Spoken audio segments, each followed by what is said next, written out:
to welcome everyone to our guest speaker this week.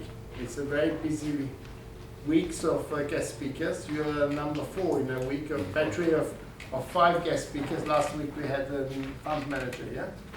And you were here a banker, or ex-banker. You're going to tell us a little bit about banking, about your career, and about some other stuff. Sure. I talked about the HPNA, very interesting. So over to you, Carl. Very interesting group. They want to hear everything you can share your wisdom. Go ahead. Thank you all.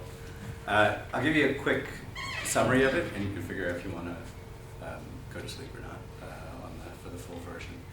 Okay, so this is what I'm going to talk about, as Jacob said, is about tell you a bit about what my career was, which was starting in finance, and then ultimately really realizing I hated finance and getting out of it and starting in tech, moving to the people side of the business, which is what I've done the last 8 or 9 years. Point 1, and as part of that, and talking about like what I do now, there are actually some useful things to think about, kind of habits and structure that if you put in place now will save you a lot of burnout and heartache later. That's the summary of it. Okay. Where can I start? I can start. I was the shittiest college tennis player in the history of university tennis, intergalactically, I think. And that was not a fun experience, but it got me really interested in sports psychology, because that was I was okay on skill, but I just could not get my act together mentally on it. So that started kind of a lifetime interest in sports psychology and a kind of respect as the highest kind of level of performance to me is sustainable high performance. Any of us kind of do something well for a period of time, but to be able to consistently do it is just in general, whatever it is that you're doing, to me that's the highest level. And that relates, as I'll try and go through, to the end point of what the objective is of trying to take better care of yourself so that whatever it is you decide you're going to do, you can do it without burning out, flaming out, etc. So I got out of college, and for me as a person, I've only ever been interested in people and place, actually interested. Do you know that feeling of the difference between what you yourself are interested in versus what you feel like you should be interested in? Anyone familiar with that as a kind of concept? So by the way, just as an aside, if you want to try and think about that, if you think about anything that involves the word should, that's a red flag. I should be doing this or I should be doing that. So I got out of university after my shitty tennis career, and I felt that although people and place, how we work together, that's actually what I'm interested in. The shoulds were very strong, and the should said, this people in place, that's bullshit. Get a real job. And so I listened to that, and I suppressed the thing that I was actually interested in. And I don't know if it's be the same for you all, but you're coming out, you're competing for these jobs. I went to the ones on Wall Street because that's what the should said the loudest. And so I did that. I was in New York. I worked for 10 years for JP Morgan in investment banking, and there's nothing glorious or special about that, I can tell you. And there's nothing in it that's so secretive or arcane that you can't figure it out. It's all pretty straightforward. It's just a job. I did it in 2 years. The first 2 years I was in New York, and honestly, I kid you not, between one thing and the other, I feel like I literally did not sleep for 2 years. Mostly because of work, but also it's work hard, play hard kind of thing. And I just got to the end of 2 years, and I was I just had this vision of being 27 and in Midtown Manhattan at a deal closing and having a heart attack. Really had that vision. Even though I was super immature and didn't have any tools to kind of help me manage burnout, I just kind of knew I had to get out of there. And so I agitated, and I saw that the team in London basically was just as good and just had much more of a normal life. So that's how I got here about 30 years ago. I'd say probably, 31 years ago. 5 days into being here, I met your professor and friends since. Okay, so 10 years of doing that job, if you are, I think sometimes it's like being in a bad relationship. You know, you're in something and you feel like you need to stay there and you're kind of holding on for it because you're scared of what something else might be like. If you like know that feeling.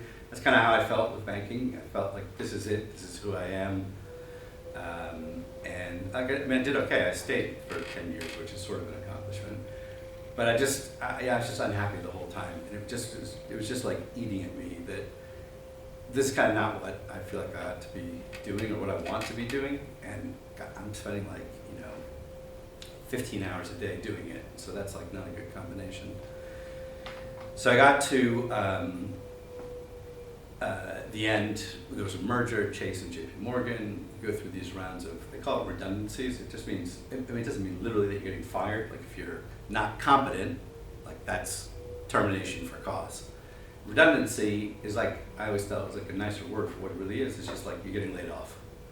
So that happens all the time. It happens way more frequently in all industries now than it was before. So one little mini tip I would give you is you gotta get your head around the fact that kind of no matter what you do, that's gonna be part of life.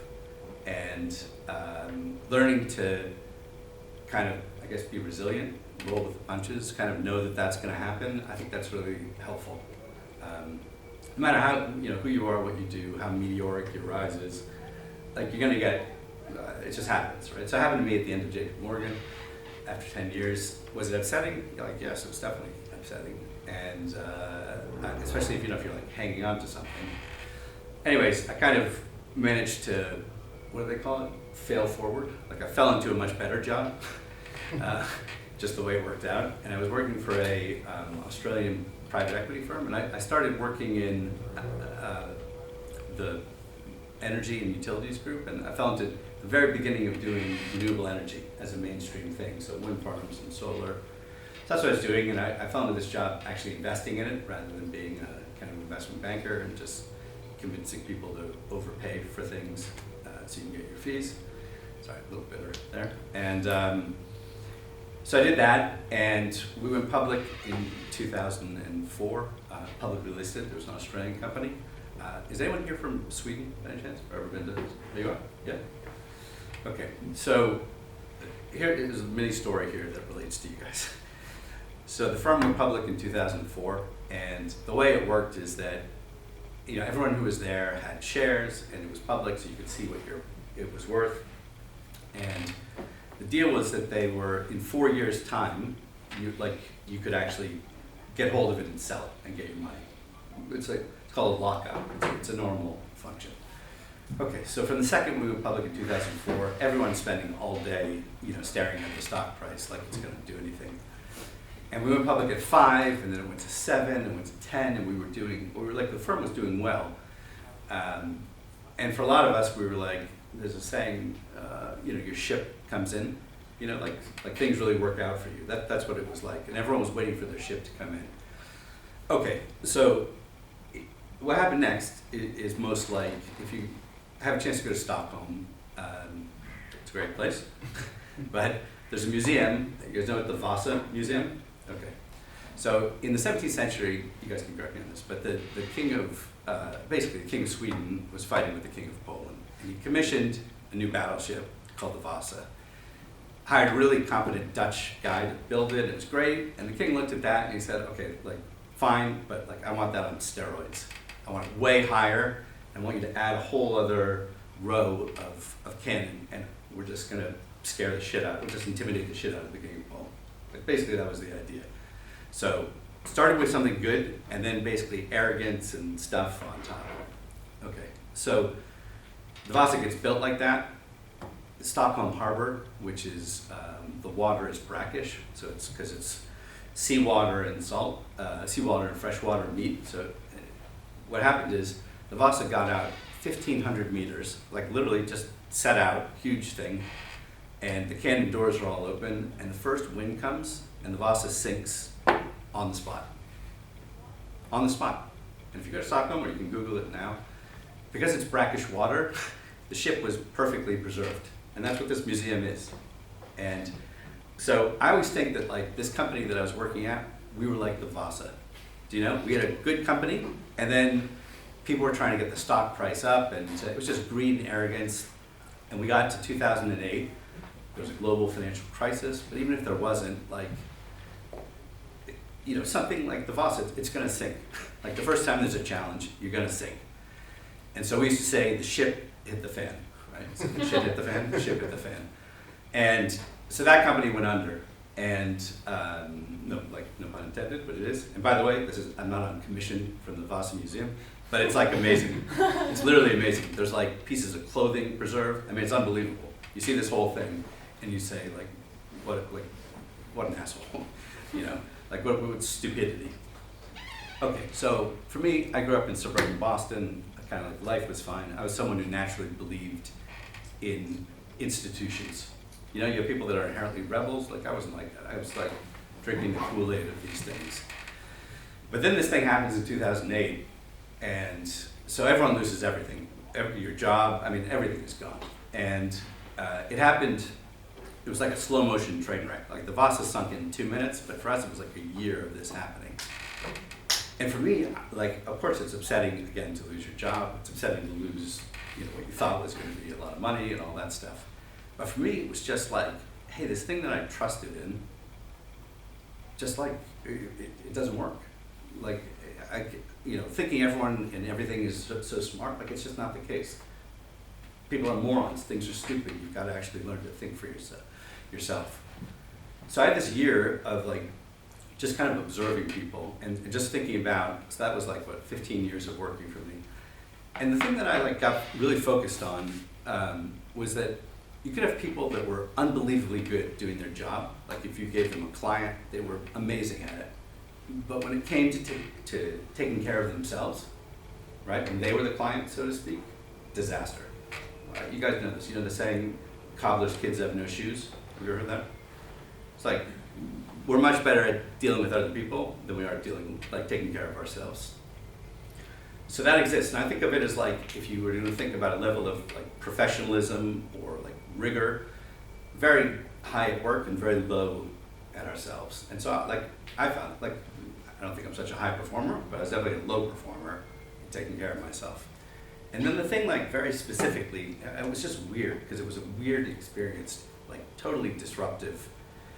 And I just like got focused on, I spent a lot of time thinking about sports psychology and like what does it take to perform, and just thinking about all of these things. And the thing like really specifically I got focused on is this. If you imagine a company, CEO of a company, and they got rid of all of their meetings, right? Like jokes aside about how a meeting is a waste or whatever, that company could not function, right? Like, they're called organizations because they're organized, right? They have regular meetings. It doesn't matter that you're not working on it, just conceptually. Like, that's how it happens. The board of directors meets every month. The top people meet every quarter. That structure is what allows us in a work context, like, to survive, to actually stop at regular times, to figure out what's happening, and to make decisions. And we have that at work. That's how the whole economy works. We have that if you do martial arts. You know, there's structure. You know, you get from this level to that, whatever they are. But for whatever weird reason, and I honestly, I don't understand why, and I've focused on this for 16 years, when it comes to these areas of taking care of ourselves, like self-care, like literally, let's say like our mental health, or self-management, which is like, I keep procrastinating everything for his class, and it's like, that just is painful. Or thinking about your career, these basic areas, like we don't have personal board meetings. You follow me on that? No one does. And for whatever weird reason, no one just teaches us that, you know what, that would like be really helpful. If you imagine, and this is what I'm gonna jump on, this is what I do now, is teaching in my academy, is we teach people to have a very short check-in with themselves on those 3 areas every week. Short, like really short. And if you're doing that, if you're regularly checking in on yourself, you won't be surprised to hear that, you know, things don't come up and bite you in the ass. And you are able to just plan and monitor and look at things. Like, I know it seems like a weird concept, but this whole layer of structure, it's like train tracks, you know? If you have the train tracks down, if you have regular meetings, like, then you can take that meeting and think about, what am I gonna do for my career? What am I gonna do? But if you don't have the structure, like, you know, what happens is you burn out, or God forbid, you get to a bad health place, and then you start taking care of your health. Do you know what I mean? If you think about it, like, it's ridiculous. You know, I'm not saying that with any shame. I'm just saying that the absence of actually just being organized and just having regular times to check in on yourself, that's the weird missing piece. And so I did two things in 2008. Number one is I got so focused on the fact that this thing was missing, and its absence was really hurting me and others. And I kind of decided after this whole incident that, you know what, there's like, I don't like dislike anyone, something like that, but there are a group of people that I have much more energy to try and help, and I'm sure you're all would fall into this category. And I call them HPNAs, high performing non-assholes. Okay? And that's the name of my academy, is HPNA, which means, you know, HP is like, you want to get better, and non-asshole obviously means that, but it also just means you can work as part of a group. And those people, who by definition could be from all over the world, from all ages, etc., those are the people I really wanted to help. And so in 2008, I started this little academy to teach that group of people how to take care of yourself. Never with advice. Like, I'm not here telling you, hey, you know what, drink green or do yoga or take this job. Like, the whole idea is like, that's for you to do. You make the decisions. I'm just trying to give you a structure and some tools and some community so you can do that. So I started doing that, and I still, at that point, even though I was doing that and I got a lot of energy and excitement out of doing that and worked, you know, I was getting good results, like I still couldn't go back to this. I just couldn't, it was like the shoulds were still there. You should be going back and finding another job in private equity, which is what I was doing. So I went back and I did that, not surprisingly, for another 10 years, unhappily. And it's like, you know, my enjoyment in life, work professionally, was doing this stuff outside. And then, again, once back to disruption, I had a period in 2018 where, like, I was kind of in between jobs, which is not a fun place to be. But if you go back to my first point, the better you get at doing that, the easier these times are. And I had this friend for, like, I don't know, 15 years by that point, who is this really cool guy called Dr. Luke Robinson, who's a venture builder. Ever heard of what a venture builder is? It's like a venture capitalist, but like he's like, it's the first dollar in of idea. He does that. And so he'd always been saying, hey, why don't you come and look at the people side of my companies? And I was like, I can't do that, you know, no, I'm busy doing this. So in 2018, one of those companies won $1 million from Microsoft and a VC investor. At the time in 2018, it was like the best AI company like in the world at that point. And my friend called me and said, okay, look, I know you're in between jobs. Look, there's $1 million in the bank account. Everyone in the company is like 22, and everyone is freaked out just that there's $1 million in the bank account. What's going to happen to it? So can you just come like once a week and just reassure everyone that you control the bank account and there's like an adult in charge, as a favor. So I did that, and I think this is an important point. I had no expectations, right, about it. I was just trying to help out a friend. I went there, and there are only like 6 people in the company. They're all like literally rocket scientists, geniuses. You know, I'm a non-technical person. I couldn't even get our slides to work, right? And I don't even want to try, do you know? But this is like a super, super, super deep tech business, totally new technology, product that doesn't exist. And like, I never met, maybe you have, I've never met like an ML engineer, machine learning engineer, or data scientists or software engineers. Because I had no expectation of sitting them and like having a coffee to say hi. And I kind of like, I know it was like, I'm not joking, like 4 hours of just talking to them, because they were all HPNAs. And I started to think, you know what, hey, maybe like this is a chance to help influence a company to say, well, you know, there are companies like law firms. I don't want to offend anyone if you want to be lawyers, but law firms work really efficiently with people being miserable. Like, that's kind of the object in a law firm. Friends of mine who run them say is you want people to feel uneasy and that they just get the maximum out of it. A company like this, that's a software company, you're trying to figure out a new thing. Like, there you got to work together. And it started like a couple days a week working with them and saying like, hey, what if we actually built a company of and for these HPNAs? Because I think we'll outperform if we do that.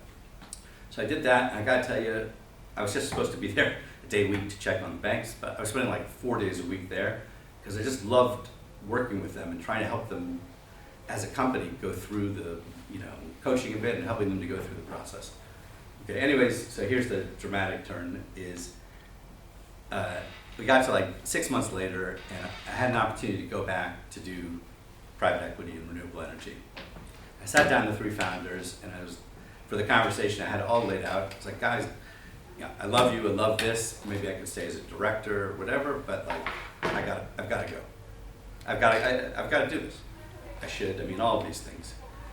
We sat down and I got like mid-conversation and said, pardon my language by the way and all this, and I said like, fuck it. For once in my life, 25 years of working then, for once in my life, I'm gonna make a decision based on what I want to do, not the should. On the spot, didn't ask my wife's permission, didn't do anything. I did it on the spot, and the 4 of us just agreed it, and we did it. That was the worst economic decision I've ever made in my life, but the best, by a long way, because I stayed for the next 6.5 years, and we built the company up, and we built it only of HPNAs, and it was an awesome place to work, and we sold it November last year to a big tech company. And the thing that we did is like going back to these basics. So I took all the academy stuff and I put it into this company. So every 2 weeks I met with people. And this goes back to tennis and sports psychology. If you're a tennis player, you're spending like 20, 30 minutes playing a match. And the rest of your life is doing academics and everything else. My point is that you can't have your act together as a tennis player unless you kind of look at the whole picture of you. In the same way that people show up to work in this company that was called Hazy, like my interest is with people as a whole. You understand? Like you can't say, oh, this is you at work, this is you at home. I'm not talking about privacy, I'm just talking about like looking at the person. So I met every 2 weeks with everyone in the company, just me, I wasn't their line manager. And going back to why I'm saying these things are effective with these meetings, we didn't have any instances of burnout in the company, ever. Not because we're geniuses, but just because we're focused. We have regular meetings with people, and I see who is getting exhausted because they're doing sprints, and we make them, take time off. My point is, there's a whole level, an area of performing better now and in the future that you can have if you are willing to embrace this boring thing and the discipline of these regular meetings. So about 1.5 years ago, I started with the Academy again, teaching external groups of people. And we train in groups of 10 to 20 people. Weirdly, we've got a lot of ex-professional rugby players. You get one and they seem to, like mushrooms, they kind of multiply. And we get people that are usually like 15, 20 years into work. And we train very specifically in this thing of this weekly meeting. And we never use shame, but we use a lot of accountability. If you've been on a team, it's kind of based on that. So I do that, that's maybe 90% of my time is doing that. And then 10% on what's called, there's a term now called fractional, which just means instead of being like a full-time, for me, like a chief people officer, you do that, like the company only needs you a day a week. So the term for that, just if you ever come across it, is fractional, and it's a big thing. So I do that for some other early stage tech companies, and that's it. So in a quick summary, what can I tell you? Don't drink the Kool-Aid. Don't base your life around things that are should, and prepare for redundancies. We talk about career. Just I'll say one last thing on that. We teach career as a 60-year block of time. 60. because I used to work in finance, like I know people, I think 6 people that have made more than $150 million themselves. And so they can economically retire, like the next 15 generations of people can economically retire. Your career doesn't end when you can economically retire. Your career, the way we do it, is a block of time, 60 years from when you start to when you finish. And if you want to not feel passive and you want to try and get shit done, whatever that is for you, trying to think longer term, trying to be intentional about what you do, those are the things that end up being really important. And that's kind of why I'm saying before, getting good at getting kicked in the teeth and being redundant, like, that's going to happen over those 60-year times multiple times. So I know you are where you are in your stage. I'm envious. I wish I was your age. But if you can just get your head around those things, and you can just start, even if you just do it 4 times a year or something, just to have regularity of taking care of yourself and just realize that that will help you a lot, then that will be good. End of rant. Excellent, thank you. So now a few questions perhaps. Anyone? A question? Like to go? So you had basically three stages in your career. Mm-hmm. The banking, Mm-hmm. then you had this private equity and venture and stuff that you did. Mm-hmm. And the third one now your academy. Yeah. Okay. So to our students here, where would you think that is finance still a good field to start a career? Or should you go straight into venture capital? Or should you go straight into building companies? Some of the program here is about encourage students also to start their own businesses. Or should they be open? What do you think? What kind of advice would you give us? I would tell you, as long as you can support yourself, don't worry about the first 10 years. Period. Doesn't matter what you do.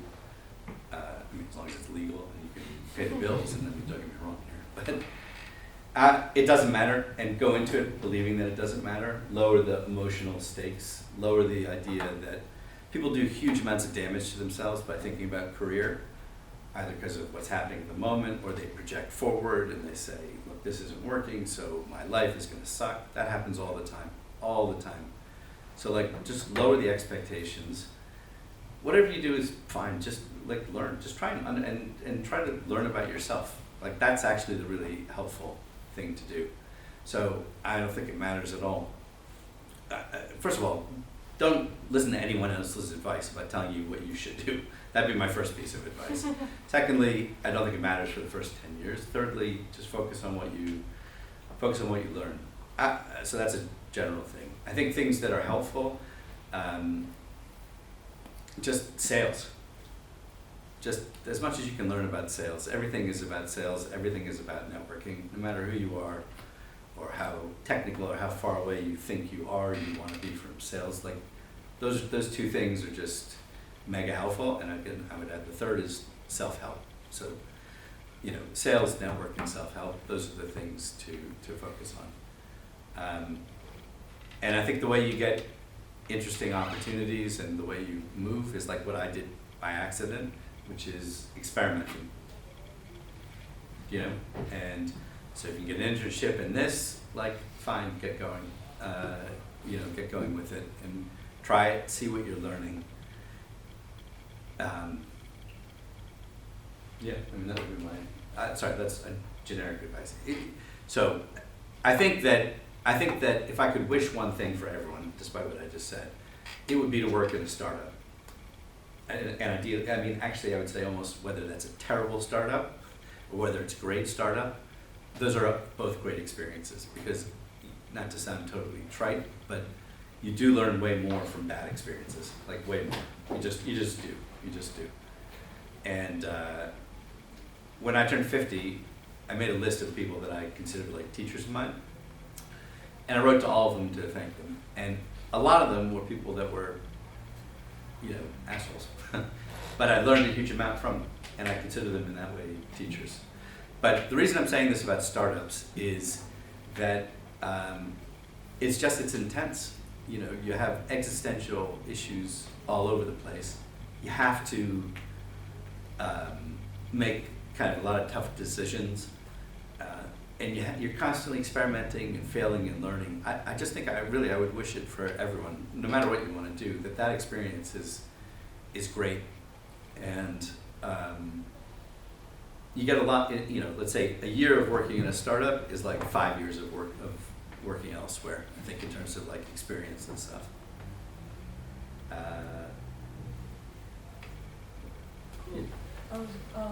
Do you need like experience in a similar industry to be able to do your own startup, or could you just? I think you can just do it. Yeah. Yeah. I mean, yeah. I mean, it's like, so this friend of mine who's a venture builder who sets up these companies. If you want to see a cool company, Mindbloom AI. It's not an investment. Don't worry about it. It's privately held. This is a company that we're doing a joint venture with in the academy. So that's the guy who founded it wanted to be able to practice like tough, difficult conversations, awkward conversations, like telling an employee you're doing a shitty job and we gotta let you go, or doing a tough interview. And a thing I think that's so cool about this thing and the way we use it is that it's using AI to practice scenarios and situations. And the person that founded that did not have a technical background. He just kind of thought, actually, that's a need, right? These times that are very high impact situations, but you don't get to practice a lot, it would actually be great to practice those. So he, in this instance, teamed up with my friend who is like the, huge brain floating around, and thought about the technology, and they started this little company, Mindbloom. And you can go on for free and practice, and just see it. So I don't know, and I think something also is all the startups, they're like chemistry experiments, and you're a piece of it. You don't have to be the technical piece. You don't have to be the one who had the experience. If you can, you're trying to knit people together and make something happen. So you could be any of those pieces. So yeah, that's the other cool thing about startup. There's you don't have to you don't have to pass a class or do it. Like you just do it. People do it all the time, and it's cool. I think it's really cool. Sure. When you're talking about the check-ins with yourself, what kinds of things are you walking through? What kinds of questions are you asking yourself? Sure, that's a great question. So I think you can, whether this is work or personal like yours, so we break the world into 3 kind of categories. So category 1, and the terms don't matter, but just the categories do. So the first category is strategic, which is where are you steering your ship? Hopefully not Vasa. But where are you going as a person? Where do you want to head? For you guys, maybe it's thinking about what your career is. So that'd be under the strategic side. The second side we call tactical. It's what are you going through at the moment? That might be a challenge for you. I've got to pay my taxes and I've been putting it off for 9 months, and that's eating away at me. Whatever it is, that kind of a thing. And that's usually most of what a meeting focuses on. And then the last we call pastoral or self-care, which is what are you doing? So to me, those 3 areas are always on the agenda for every meeting. You might decide, and it happens a lot, people get super busy, and they say, this month, I have no mind space to do anything strategic. That's fine. So you just make an intentional decision in that meeting that says, this month I'm not doing anything on it. That's what I mean by intentionality. Intentionality is your friend. Or I'll give you a better example. Someone takes 4 weeks off and they're like, I think I'm going to watch, I'm dating myself, but I think I want to watch all of The Simpsons, every single episode. And I say to them, okay, do whatever the hell you want. That's great. But I'm telling you, say to yourself, during this time, I'm going to watch every episode of The Simpsons. Because as weird as it sounds, the difference between that, which is intentional, you don't have to do it, but you're saying this is my plan, versus just kind of doing it and whatever, for whatever weird reason, there's a big difference. Doing it the second way, it'll kind of eat at you and just not, you're doing the same thing, but the intentionality that you bring to it is big. Anyway, so those are the three things that are always, you're always checking in on it. Yeah, that's a good question. Max. So, Okay. hi, I just want to ask, can you walk us through how you usually, I just said you went to a startup to like help the people with Yeah. their work, right, and their pressure. Yeah. Can you walk us through how you would conduct an interview such as that, and how would you be able to deal with their pressure if they're sprinting or they're having a marathon? Okay. Yeah. Well, one cool thing, actually going back to your question about this, is that I think is really fun about startups, is that like there's no IT department.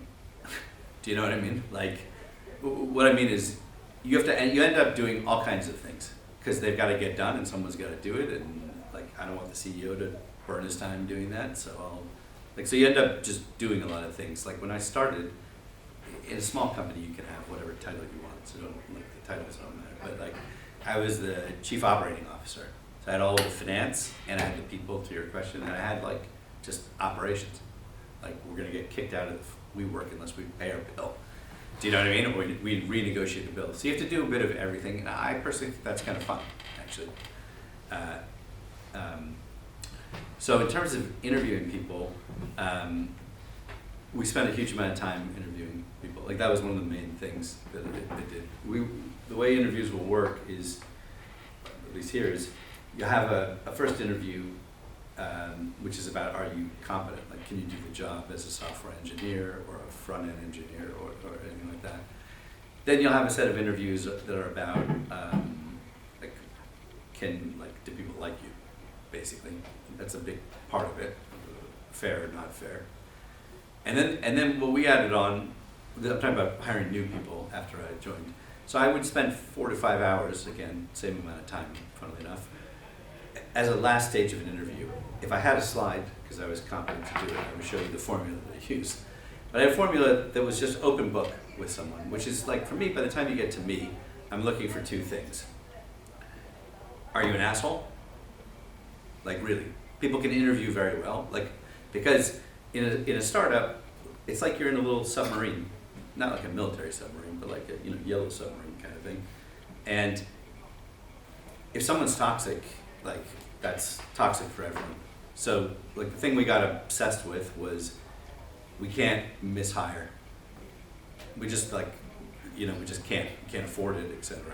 So I spent a long time, totally open book, never trick questions, going through these discussions with people, and I have a little formula that I go through, which is like what I'm trying to check is what I'm trying to convince you guys to kind of do for yourself in life, which is I want to know, have you actually thought through, do you know what you're getting into coming into this company? And in other words, the level of professionalism that person has about making this decision. Because we can't take the risk that you join and either the job is different from what you thought, that's our fault, or you get there and actually you want to do something else. That's my fault, right, if I haven't done that.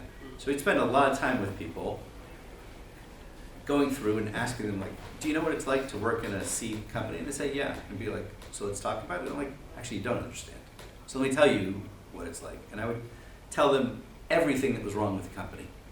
Everything, absolutely everything. Because like in a submarine, you want people that know what they're getting into.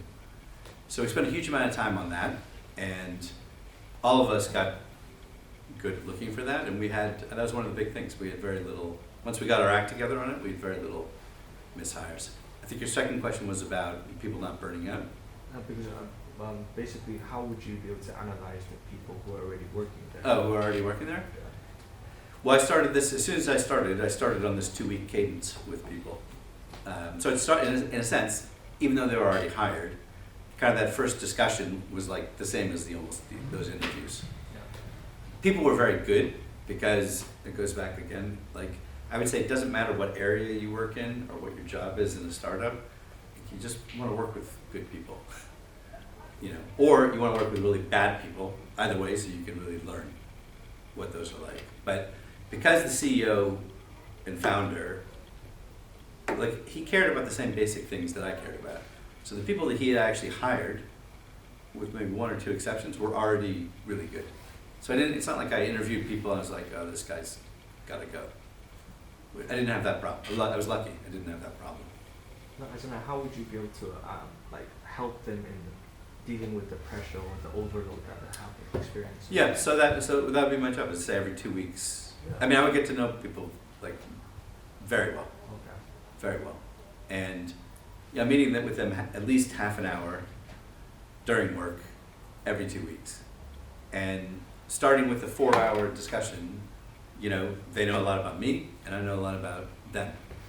And the thing I think that works in life, it's like, this is gonna sound like a very strange thing to say.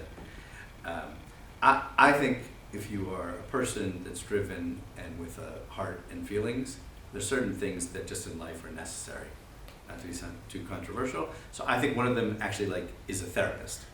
The same way I think like having a personal trainer. Like these are just, you may not be able to afford it, or that's a different question, but I think there are things that are indispensable. My point on those, both of those examples, is that what becomes really powerful is when you build relationships and knowledge over time.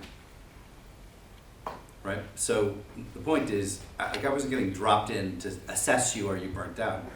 I'm staying with them over a long period of time. I know what's going on with them. I know we're checking in, because every 30 minutes, you know, sessions, we're going through these 3 categories. So I know what their workloads are like. I know what's going on in their life. And then it's, you see someone's burning out. Like again, people will do 2 sprints or 3 sprints in a row and not take off. And you're like, you know, you can't do that. We're making you take time off. So just, I'd say consistency over time and just staying close to people. There's no, like, it's a very low tech thing, but if you give a shit about people and you want to invest and stay close to them, so I mean, like, my job was to help people help themselves. Everything I do is like in that category. And so when people become aware, because you're saying, well, actually, you know, you haven't had a break, and like, oh yeah, you know, you begin to just do stuff together. It's not me, like, I don't believe in like lecturing people. You know, you're working together with a common goal of, as I started by saying, trying to have sustainable performance. The only reason we survived, we made it through 6.5, total of 7.5 years, which like 99.9% of startups fail. And the percentage of them that get like 7 years where they have to move and change, I honestly think it's because we all invested in this. You know, we just paid attention to trying to take care of ourselves and trying to be sustainable. Thank you. Thank you for the lecture, for the speech. First of all, I wanted to ask: did the pressure from banking help you motivate to be a better person and become a better version of yourself, or did it demotivate you? Like, in a certain sense, did it help you reach the turning point? I don't think it helped at all. Except for this thing of being aware of what you don't want to do. So that was helpful. It's just, I wouldn't wish for you that you take 25 years to cause that, to make you a change. I don't think it helped. I think there's certain things you learn,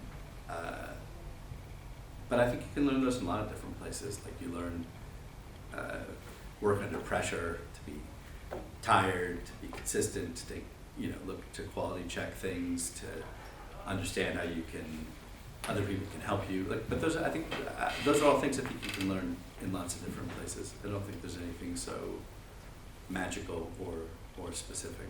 But it just so happens that that's where I went through, so that's where I happen to learn, but you don't have to learn those things.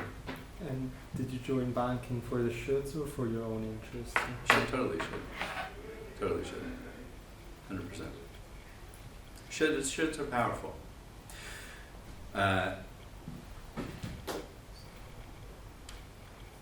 would say this, if you want one little exercise, I know no one wants homework, but I will tell you this, and I really, like, I seriously mean this. If you can get rid of the word should from your life, and I don't know about other languages, I sort of know about French, but English, there is no sentence that requires the word should. There's no sentence that you can't say like that otherwise. Should is like self-harm. And I'm saying that seriously, and I'm saying that like with knowledge of what that is. So I'm not saying it lightly. The word should is poisonous, it is toxic. It's a contraction of shame and could. And I mean that, and I kid you not, the word is totally, you can even check on LinkedIn, I write about it. It's totally banned in the academy, it was totally banned at Hazy. I interrupt people mid-sentence because should is literally like that. And to your question, when you're sitting there with someone and they're beating themselves up about, oh gosh, this, that's when I realized what should was doing, and that it's like self-harm. And so let me give you an example. What would be a good example? So let's say I was pitching JP Morgan to do the academy, and my presentation was awful, let's say. Option one, I say, well, I should have done better. Option two says, and I'm not being pedantic about this, option two says, hey, that sucked. That was really not good, and it was not good in these ways. And that hurts. That hurts. And that's disappointing. And I really don't want to have that happen again. And these are some of the things that I think I could probably do to avoid this. Versus saying, I should have done better. You see, when you say I should have done better, you miss all of the important steps of recovering and thinking better. It's like a poisonous shortcut, right? Like the shortcut here, because I couldn't get through the stupid bridge. I had to go around. It's like that was full of poison ivy. Like that's what should is. You don't learn from it, and it's like you're just piling the poison on you. And those differences between those two things may not sound like a big deal, but it is a big deal. It is a big deal. And one of the things that I've really enjoyed about having these either founders or like professional athletes in the academy is they know from their work like how you've got to recover from either injuries or you've got to recover from a bad game. I mean, take any athlete, right? They drop a ball, you do it. If you just beat yourself up with shoulds, that would be the end of their career. And the weird thing is athletes, they're actually very good in this context of giving themselves a bit of a break and actually being analytical and going through those steps. So, like, no money back guarantee, but I pretty much can promise you, honestly, that in a very small way, that if you get rid of the shoulds in your life, whether that's beating yourself up or how you steer your career, that's a gain. Like, that's a super important gain in life. I promise you. Okay, that's the end of the rant. Thank you so much. Last question. Thank you so much. That was actually banking and philosophy. You're a philosopher. Thank you so much. Thank you. Come again. Thank you. So we have